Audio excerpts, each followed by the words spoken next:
Can Labour avoid further splits over calls for a ceasefire in Gaza? Was Boris Johnson weak and indecisive in tackling COVID? And victory for passengers on ticket office closures. This is Politics Live.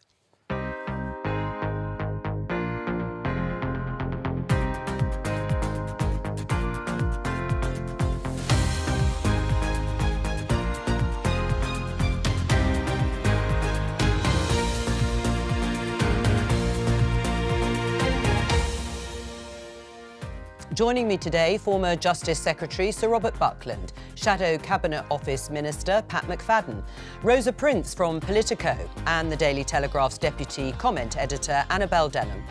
On the programme today. I do not believe that it is the correct position now. Hamas would be emboldened and start preparing for future violence immediately. Divisions in the Labour Party, but Sir Keir Starmer sticks to his view that a ceasefire in Gaza would only benefit Hamas. How's your eyesight, Mr Cummings? Dominic Cummings prepares to give evidence to the COVID inquiry following claims that Boris Johnson was out of his depth. What will probably be clear in COVID, it was the wrong crisis for this Prime Minister's skill set. A U-turn on ticket office closures after record numbers of rail passengers object. I can't use the ticket vending machines because of my visual impairment.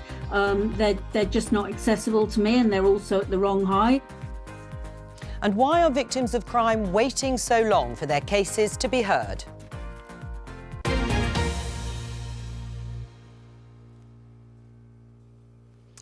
Let's start with the speech that has just been given by the Labour leader Sir Keir Starmer, and that's on his position on the Israel-Gaza war. It's amidst deep divisions within Labour over that position because Keir Starmer has reiterated his support for a humanitarian pause rather than a ceasefire. Let's take a listen. I do understand why some are calling for a ceasefire. I do not think that that is the right call now. Because it does freeze the situation as it currently is. And if we freeze the situation as it currently is, that means that Hamas is left with the capability to carry on with the sort of attacks it carried out on the 7th of October and is continuing to carry out. So that's Sir Keir Starmer, but at least 10 frontbench Labour MPs, shadow ministers, have publicly defied their leader's policy on this. Should they be sacked, Pat? That's not the approach he's taken, because Keir Starmer understands the impulse from people to say, make it stop. I mean, anyone watching the scenes we've seen on television over the past couple of weeks would want to make it stop. But the important thing about the speech today was twofold. One, he was saying, you can't just make it stop in the current circumstances because Israel has 200 hostages still being held. You still have the Hamas infrastructure intact, which could repeat what's happened. But perhaps even more importantly in the speech today, he was talking about the future and how coming out of this, you can't just go back to the status quo that held before October the 7th. You need real leadership, both in the Middle East and internationally, I understand to get to a different future. But collective responsibility has been discarded now by Labour. It's not that, it's that he understands the human impulse for people to make it stop, and perhaps also has a sense of perspective about the real impact of people issuing videos calling for a ceasefire. Right, but this is breaking with what is known as collective responsibility, that the leadership of a party, either in opposition or government, sets out a policy. In this case, it's calling for a humanitarian pause, very different to a ceasefire. And you have got at least 10 people in your shadow cabinet team saying, I disagree, I'm holding another position. Now, that may be right, but does that mean that they can say whatever they like, defying what Sir Keir Starmer says, and stay in their position? He understands why people are making this call, and he understands the human impulse to stop the scenes that we're seeing on TV every night.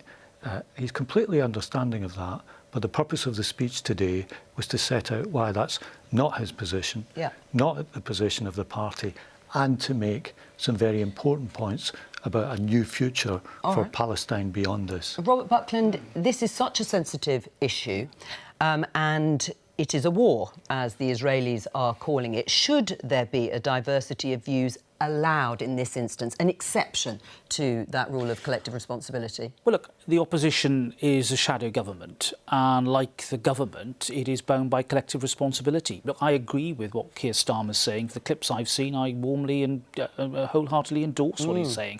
However, if you're going to be a shadow government and a shadow leader in waiting, a shadow prime minister, you've got to, I'm afraid, exercise collective responsibility. Do you remember Enoch Powell's Rivers of Blood speech? Ted Heath sacked him immediately, and quite rightly so. It's moments like this that are important, and I think that Sir Keir should act more decisively, despite the fact that I think he's behaving very responsibly and showing admirable leadership as a leader of Her Majesty's loyal opposition. I mean, last night the Prime Minister was quick to sack Peterborough MP Paul Bristow from his ministerial aid position. Was that the right decision? Yes, it was, and Paul himself said that he deserved to go because he knows that collective responsibility means something, and it does have to mean something to the shadow cabinet as well. And how much pressure is Keir Starmer under over this particular issue within his own party? I think this is actually perhaps the most monumental speech he could make of his leadership in many ways. I mean, look, just 2 weeks ago, he was coming off a conference where you were probably there, Jo, I was there. Labour was riding high. Absolutely. They were walking into the next election, and in a matter of weeks... And the by-election results, of course. Exactly, and just in a couple of weeks, that's disintegrated. He's under a lot of pressure from within his own party, and it's this same issue, this issue of anti-Semitism, the approach to the Muslim community. Is he going to leech those voters? And he really needed to stand up and do something that would kind of draw a line under that and quell that further. Otherwise, I think he would be in trouble. Should he have sacked these 10 or so shadow ministers? Well, the Conservatives certainly think so. And one thing that they were saying to me last night when I was writing London Playbook was that if you are a government in waiting and you are going around the world and meeting people from other countries, you need to present a collective position with the government, speak with one voice on this issue, and the noises off are not helpful to that. Now, what's interesting about that is that they said that there were diplomats around the world who were concerned by Labour's position. Well, they're only concerned because they think that Labour might form the next government. So it's actually almost the Conservatives shouldn't be talking up that because it just shows where their thinking is. So, yes, I think if Labour was in government, they would probably be singing a different song on this issue, and perhaps they're not serious about it if they're not. Should he sack these shadow ministers for defying his call for a humanitarian pause rather than a ceasefire? I think he's in an extremely difficult position now, and one which is only going to get worse the more that he is seen not to take a tough line, to act quickly in response to those who go against the party's position. The more perhaps some Labour MPs, Labour politicians will feel emboldened to come out and call for ceasefires themselves. Now, it's worth saying that Sir Keir's position, I believe, is absolutely the right one. It's the UK government's position, it's the US government's position. A ceasefire would hand a massive advantage to Hamas, and it would undermine Israel's right to self-defence. So it is the correct position, but whether it is one which is sustainable for Keir Starmer, I'm not sure. And as Rosa says, when he assumed the leadership of the party, he went to great lengths to root out anti-Semitism. He faced down the hard left, the Corbynistas. And this problem has now come back to plague him. And it's not just an issue for the Labour Party, but for Britain as a whole, if we are going to have a Labour government next year. What we cannot have is a situation now where Labour politicians are trying to perhaps present Israel as the aggressor in an effort to corral the Muslim vote. Why, then, has Keir Starmer done something completely different and suspended the Labour MP, left-wing Labour MP, Andy MacDonald, for what the party has said were deeply offensive comments relating to the Israel-Gaza war? He isn't allowed freedom of speech in that regard on this issue, and yet shadow ministers are. Well, let me take issue with something that's just been said, which was the implication that anti-Semitism has returned. People calling for a ceasefire are not guilty of anti-Semitism. They may be expressing a view that Keir Starmer and the Labour leadership doesn't agree with, but it's not anti-Semitic to do that. Would you say that the comments by Andy MacDonald were? Well, let's come on to that, because with regard to Andy MacDonald, every politician knows that this phrase, from the river to the sea, is highly loaded, highly potent. and is interpreted by many Israelis and many Jews living in the UK as though Israel has no right to exist. So we all have a duty to take care with our language, and that's why that and you're right, decision was language made. and tone are extremely important. Of course, Keir Starmer criticised for seeming to say that Israel was justified in cutting off vital utilities in self-defence, which he said was absolutely justified. This is Momentum, the grassroots group started when Jeremy Corbyn became leader, that says the Labour leadership has just suspended Annie MacDonald for calling for peace in Israel and Palestine. It's an appalling attempt to silence solidarity with the Palestinian people. We call on the entire Labour movement, tell Starmer to reinstate MacDonald and back a ceasefire now. And that's because he included Israelis and Palestinians in that phrase, as you rightly say, which is commonly thought to call for Israel to be extinguished. But he said for all Israelis and Palestinians. Look, I don't think that group are among Keir Starmer's biggest supporters, but I think the phrase itself is well known. Politicians know the implications of that phrase, and that's why Keir Starmer and the Chief Whip have taken the decision that they have with regard to Andy MacDonald. But what's important about today's speech is it sets out clearly his position on both the present and the future. And we mustn't lose sight of this point about the future, because it's very easy to get tied up in, will you condemn this, will you support that? But what's lacking here has been any international effort or really leadership in the Israeli and Palestinian sides to forge a better, more secure future but we're for the Palestinian We're focusing people. on what happens here. That's the import of today's speech. Well, yes, and I know that's what Keir Starmer is trying to present. But language and tone are important, aren't they, Robert Buckland? So when Suella Braverman told ITV News that the hundreds of thousands strong pro-Palestinian marches in the UK were hate marches, should Rishi Sunak condemn that language?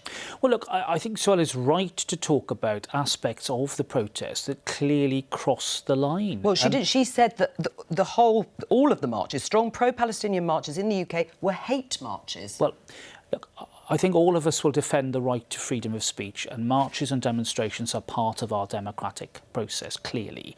But what we've seen in aspects of some of this protest is unacceptable behaviour that crosses the line, either encouragement for a prescribed terrorist organisation, which is what Hamas is in the UK, or indeed the most appalling and sickening imagery that either mocks or belittles or totally devalues and dehumanises Jewish people and Israel, and that dehumanisation is what we've got to get away from. All right. Let's just show you what's going on here now at the COVID inquiry, because we heard from Cain, a former aide to Boris Johnson, but in fact Dominic Cummings, his former chief of staff to Boris Johnson during the COVID pandemic, has taken his seat.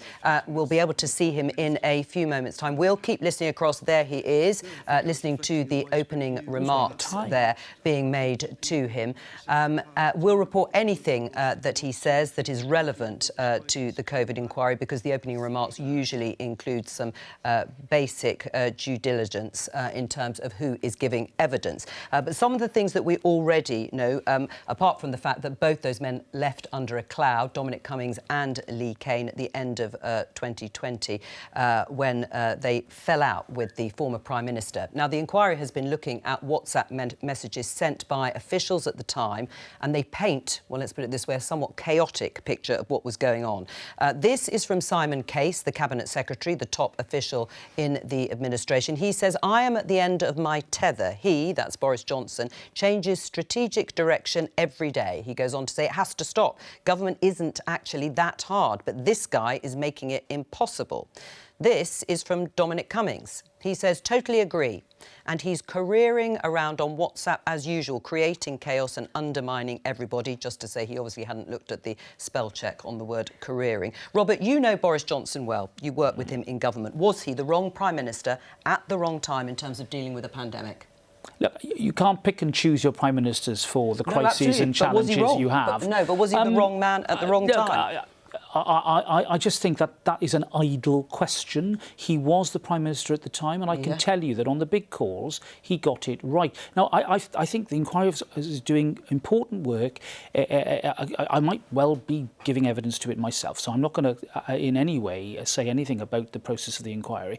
But it is interesting that we have this, constant look at WhatsApp. Can you imagine WhatsApp in May 1940? Can you imagine WhatsApp in the Heathrow turnaround of 76? Can you imagine WhatsApp in the no confidence vote of 79? The WhatsApp messages? Not at all. But what I'm saying is that these snapshots of history, which is what they are in a way more revealing than anything we've ever had in previous generations.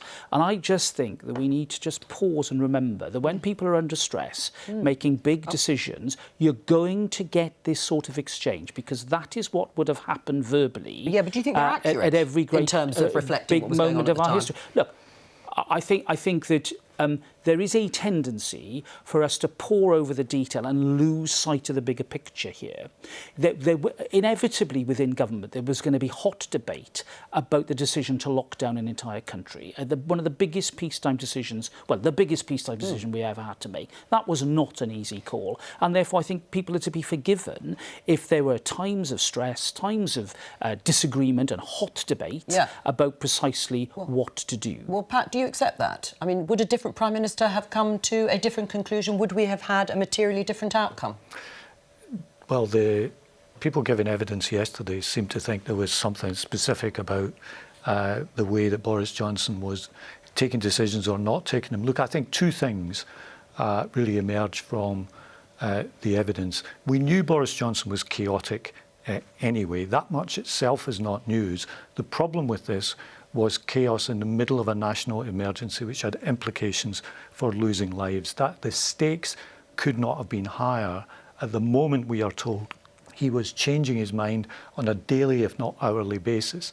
The second thing that I think will be looked at very closely, because Boris Johnson has now left Parliament, is what was the role of the current Prime Minister, what was he saying at the time, and what were the decisions that he was involved in. And I think as the inquiry goes on, attention will move to that. I mean, what has this inquiry so far told you, Rosa? I mean, looking at Cain and now Dominic Cummings is taking his seat, we know what certainly Dominic Cummings thinks of the Prime Minister. Would the outcome been materially different under somebody else?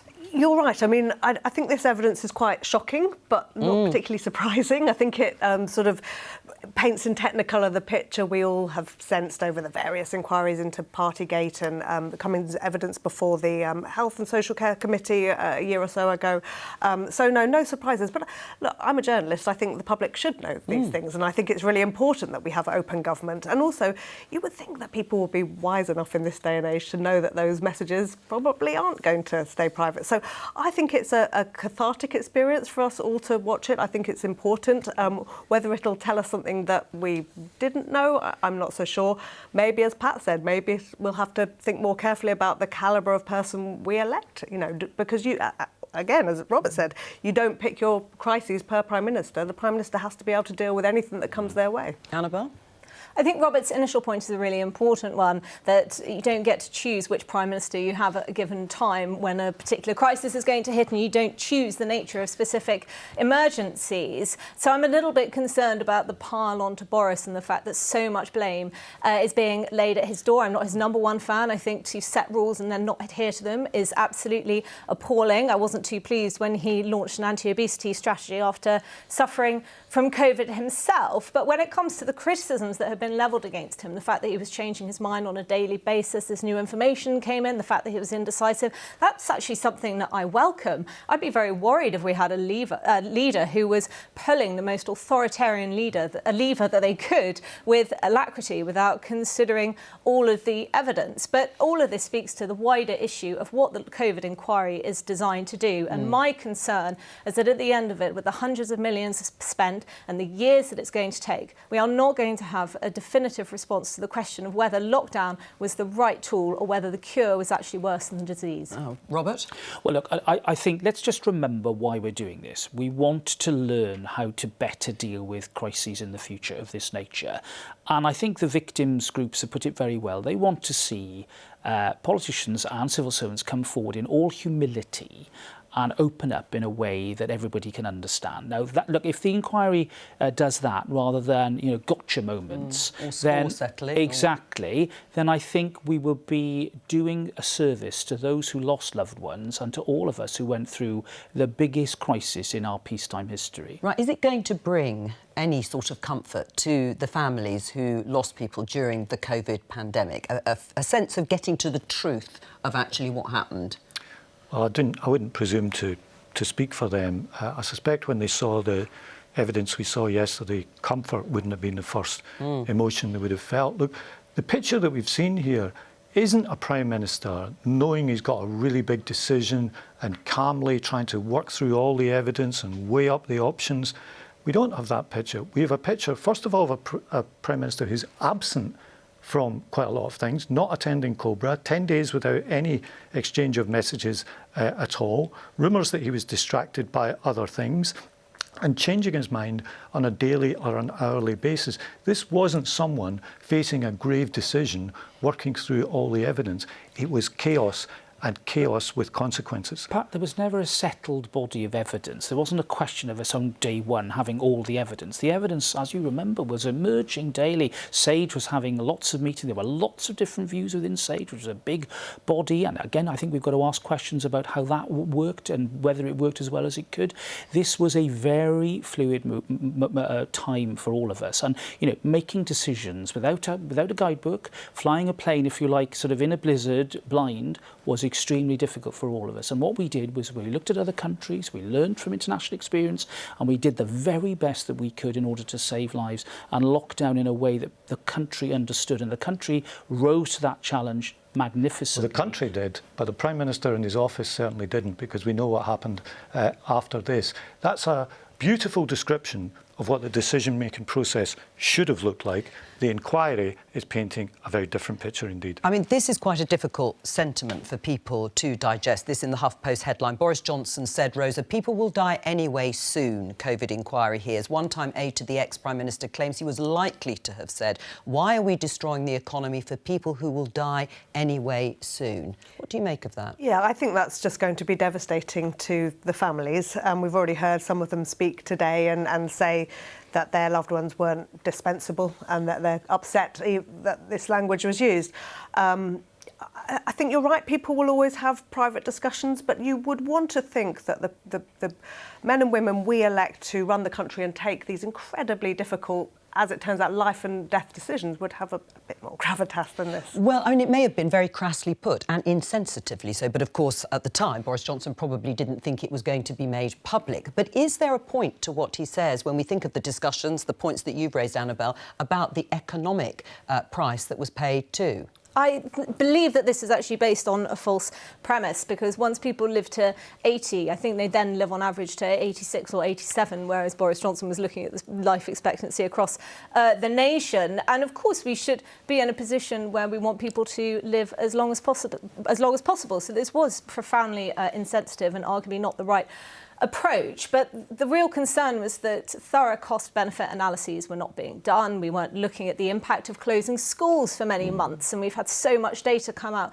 recently, not just on the impact on people's education, but also on their social skills, the fact that they were dependent on social media. They're spending 6 hours a day on Zoom. The economic impact, we have a debt crisis, which we don't seem to be facing up to. We had this massive increase in the broad supply of money, and particularly in 2021, which led to rampant inflation. The Bank of England was too slow to raise interest rates, and now we have a cost of living crisis. There are so many problems which stem from lockdown, the vast sums of money that was spent in keeping people in their homes, and there just wasn't sufficient scrutiny of that policy. Pat? Look, these were big and tough decisions, and I think the way to look at this is to look at how those decisions were reached. But I do believe that when you've got a crisis such as the one that we had, what is a government for? A government is for helping the country through that. So it was right to help the country through that. And every country who took these decisions was faced with increased costs as a result of doing so. That is what a government is for at the end of the day. What this inquiry is for is looking at how those decisions were reached. Right. I mean, if we have a look at this in the Telegraph, COVID inquiry now is biased against lockdown sceptics, claim scientists. Oxford academics Professor Carl Hennigan and Dr Tom Jefferson accuse Baroness Hallett, who is chairing it, of dismissing evidence. Now, the scientists argue, Robert, that they received differential treatment because of the scepticism about lockdowns compared to other scientists who supported lockdowns. Do you think we're going to get to the heart of this issue at this COVID inquiry without them? I'm sure we are. I'm certainly not going to join in criticism of Baroness Hallett. You know, so far she has proved to be extremely robust. Her stance on disclosure, I thought, was the right one. If you remember, when the government challenged it, I thought the government was wrong about that. She's a very independent-minded, experienced former Lord Justice of Lady Justice of Appeal. I think the question of bias, I frankly find that extraordinary. Annabelle? Yes, I agree. My concern is that it seems like the inquiry has already decided that we didn't lock down soon enough and we didn't lock down hard enough. And the questions that it puts to those giving evidence might be influenced by the fact that it seems that they have reached a conclusion and now they are just trying to steer the inquiry in order to help them reach it. And that means that we're not, as I say, going to get to the bottom of the problem. But clearly it's very problematic if scientists are feeling as though they are being sidelined. And just to pick up on one point that Pat made, which is we should also be asking what the role of the opposition was during this pandemic, because it should have been to hold the government to account. And yet all I ever saw was Keir Starmer pushing for lockdowns to be brought in sooner, lockdowns to go on for longer, lockdowns to be tougher. And indeed, that's what we saw in the devolved nations. And that is an important question that needs to be answered. Pat? Keir Starmer was putting the safety of the public first, as rightly he should. Just one final point. Sir Patrick Vallance, the chief scientific advisor at the time, Rosa, has written in notes that have been seen by the inquiry that the right-wing press are culpable. It goes on to say that this was also a weak, indecisive Prime Minister. What's your reaction to that? Yeah, I have my view is, and it sort of answers the previous question as well, is a fear that what's happening with the COVID inquiry, what also is going on with the Middle East, is that we are increasingly polarised.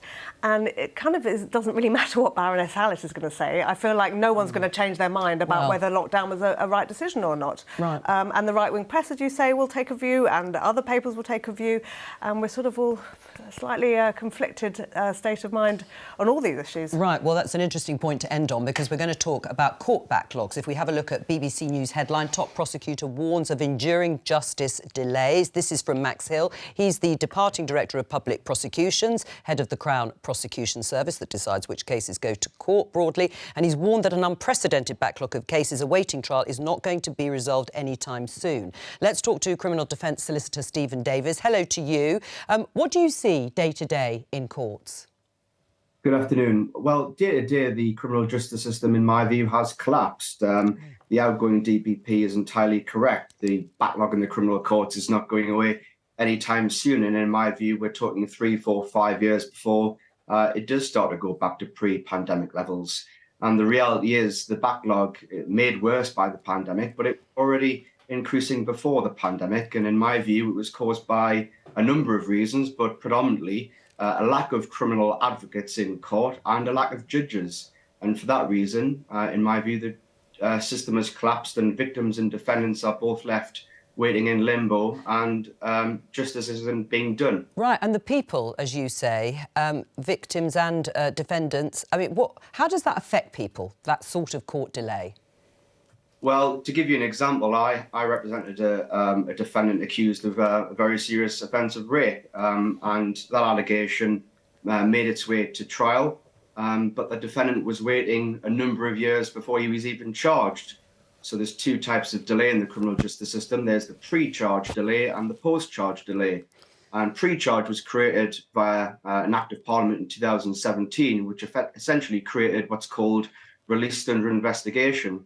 Defendants were waiting years and years, 2, 3 years before they're even charged. And in that time, defendants alike, they lose their jobs, their mental health deteriorates, family and friends they're distanced from. But of course, it's right to say that victims are also waiting and their lives are on hold. What do you want to hear from the politicians, Stephen? Well, governments of both colours, in my view, have a duty to adequately fund the criminal justice system.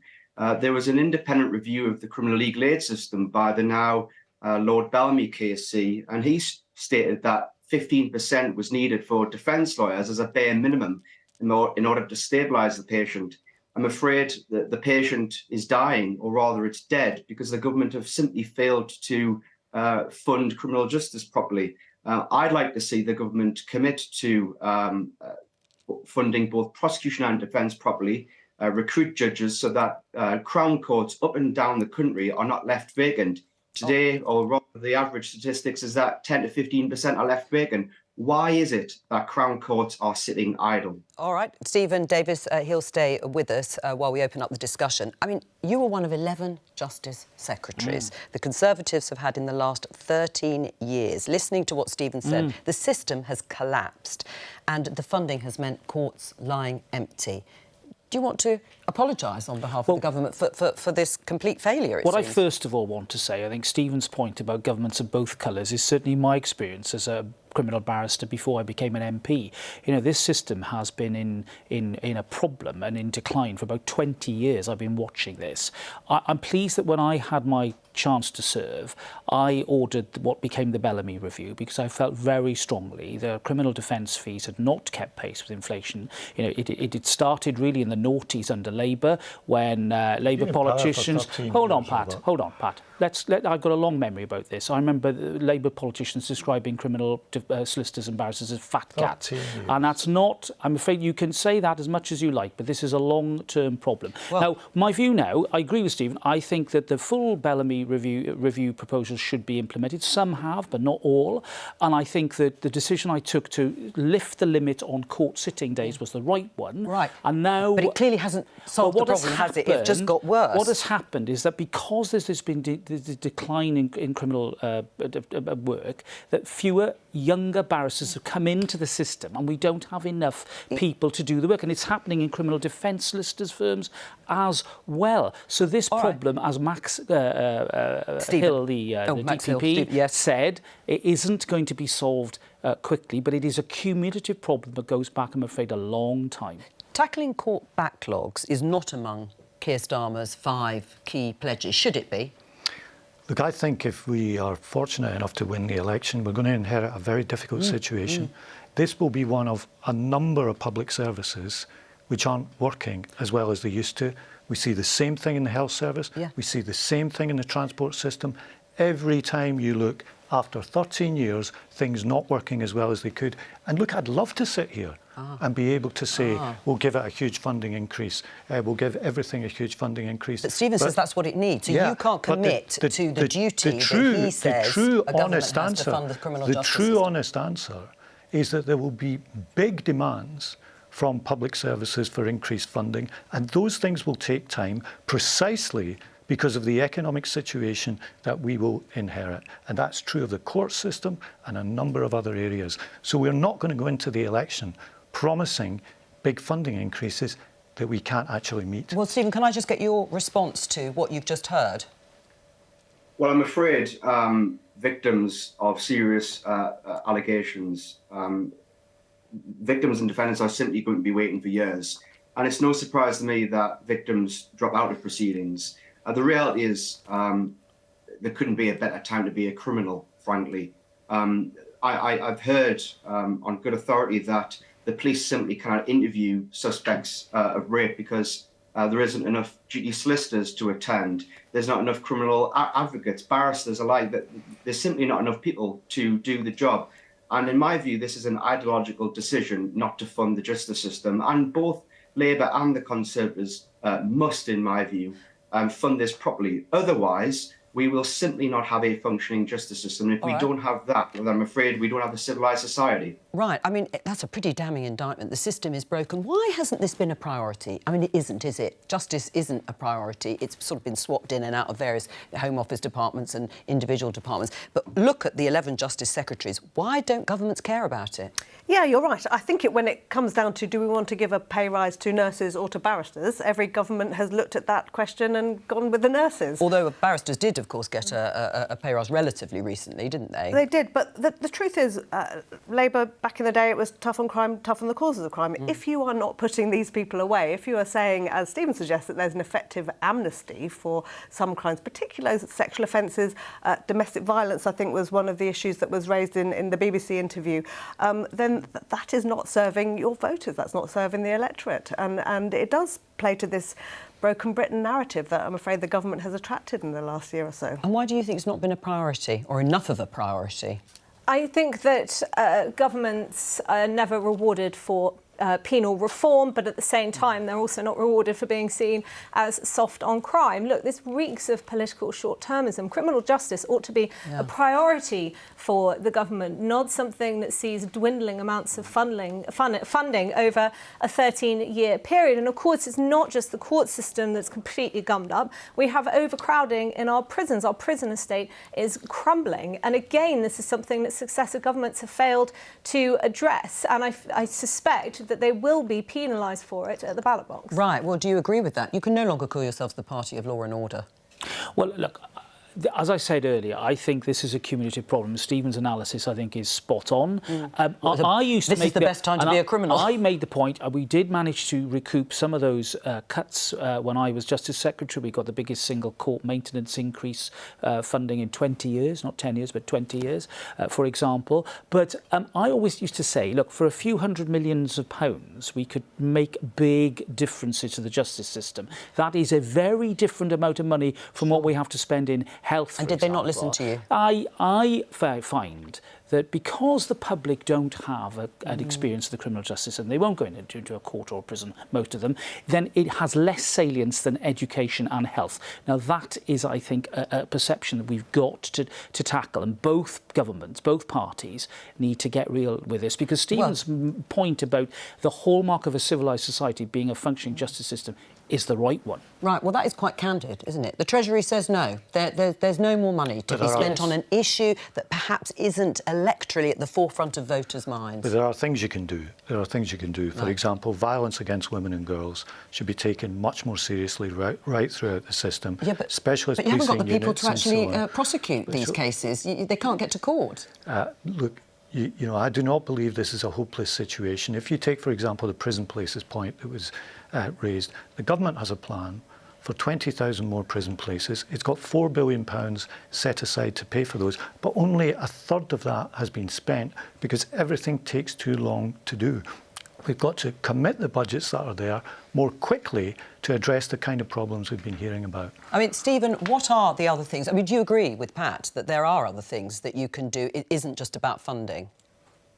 Well, I'm afraid the reality is it all comes back to money. When Mr. Buckland was in charge, he recognised that he needed somewhere in the region of 200 courts to deal with the backlog. The government's ambition is to reduce the backlog to 53,000 by 2025. The reality is Max Hill, the outgoing DPP, suggested that there's circa 70,000 defendants in the system. I'm afraid the government's ambition to reduce it is simply not viable. And it really does come back down to money. My thought in terms of a short-term solution is we have a number of Nightingale courts, those temporary courts that were propped up during the pandemic, but we don't have enough judges or advocates to deal with them. So why are those courts still functioning, whereas other Crown courts are left vacant? And I'm afraid Crown courts, they're left with flea infestations, rats running around. It's simply a health and safety hazard, and it's no justice system that I think is suitable for a modern-day society. Well, Stephen, thank you very much for joining us. Can you answer that briefly, Robert? Yeah, well, as the Minister who brought in Nightingale courts, I want to make sure that we're using the estate as efficiently as possible. And I think, particularly in London and the South East, the backlog problem has been acute. And Stephen's point about it beginning before charge is a really powerful one as well. When you look at that total period of years, very often it's people waiting on bail or on release under investigation before the police make their decision. So this is a cross-criminal justice issue rather than just purely a courts issue. The Crown Court in particular has the symptoms of this problem, but the roots begin back in the process. Let's finish with this. BBC News headline, plans to close rail ticket offices in England scrapped. The Transport Secretary, Mark Harper, said the proposals did not meet the high threshold set by the government after passenger watchdog Transport Focus said it objected to the plans. The watchdog said it had heard powerful and passionate concerns about the potential changes. That's a bit embarrassing, isn't it? Well, it's a consultation that's had an impact. I'm very glad that people have stood up and been counted. I, for one, had huge concerns about the removal of ticket offices before the technology that a lot of us can use easily is truly as reliable as possible, particularly for people with disabilities. Right. And I think, therefore, the government clearly has listened. This is a meaningful process and the right decision's been taken. Is it the right decision, Rosa? It was definitely the right decision on paper. I think when it collided with the real world, I believe it was the biggest ever response to any consultation. Were you surprised by that? No, I think it's the sort of bread and butter thing that people do vote on. Every single MP would have been barraged with constituents complaining about this. It's a very vocal and important lobby for the government, and no, not a surprise that they've taken this decision. So a vote against modernisation, perhaps, in this instance, Annabelle? Well, I sympathise with the concerns that those who participated raised over inclusion, over loneliness, over the fact that we have this declining human interaction across so many areas of our society and economy. Of course, jobs will be at risk. These workers do more than just sell tickets. They offer advice on routes and possible disruption. However, and this follows on from the previous conversation, politicians have to make trade-offs. We elect them to make difficult decisions, even unpopular decisions. And we have to bear in mind that commuter rail travel has not recovered to pre-pandemic levels. We're not expecting it to now that working from home has been, at least part of the time, has been normalised. Strikes have led to costs going up. Rail was hammered by the pandemic. Savings are going to need to be made somewhere, and this arguably is the low-hanging fruit. What I would urge the government to do is look at what Merseyside has done, which is turning ticket offices into somewhere that you can buy confectionery and magazines, and just try and innovate a little bit to sustain it. But ultimately, I think ticket offices ought to have been scrapped. Right, well, a win certainly for the public who voted or took part in the consultation, but is it sustainable on the basis that far less revenue coming in? Look, it's been a huge mess to have announced this, then been on the wrong end of a big backlash in the consultation.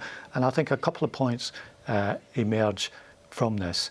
For most people, using the app or doing it online will be fine. But in every area of this, there are always going to be some people who can't do that. And the public policy question is, how do you cater for the modernisation needed to accommodate most people, but still cater for that group of people who will need face-to-face contact? That's a lesson out of this. The second lesson, I think, and one of the reasons people use ticket offices and not always on the app, is the ticketing system is so complicated that people don't trust it. So I hope we don't just have a decision on ticket offices here, but we get some coherence and trust into a ticket system which has got far too many permutations for people, and they can't trust that they're always getting the best deal. Right. And that's what is that a breakout in agreement there? You're nodding away, Robert? I absolutely agree with Pat on this. We still do not have systems that are fully reliable as well. The Wi-Fi might not work, you can't get the tech to work, but also, are you absolutely sure you're going to get the best deal from the machine as opposed to the human being? Yeah. And that's something I think that really nailed it for many of us when we went into this debate on ticket offices. I raised the issue straight away on behalf of my constituents, and I'm glad the government have listened. Right, but there's going to be a lot of public money still going into the railways, less revenue coming in, fewer people using the railways. Are you going to increase subsidy? Would you, under a Labour government, increase the subsidies to railways, and should the government now? I think you know my answer to all these budgetary I know. questions. Well, listen, I've got to ask, but yes, you're boring us down. I'm not going to make any funding commitments, very opaque, of course, from Labour, but what should the government do in the meantime? The government have, massively subsidised the railways, I think, right through COVID.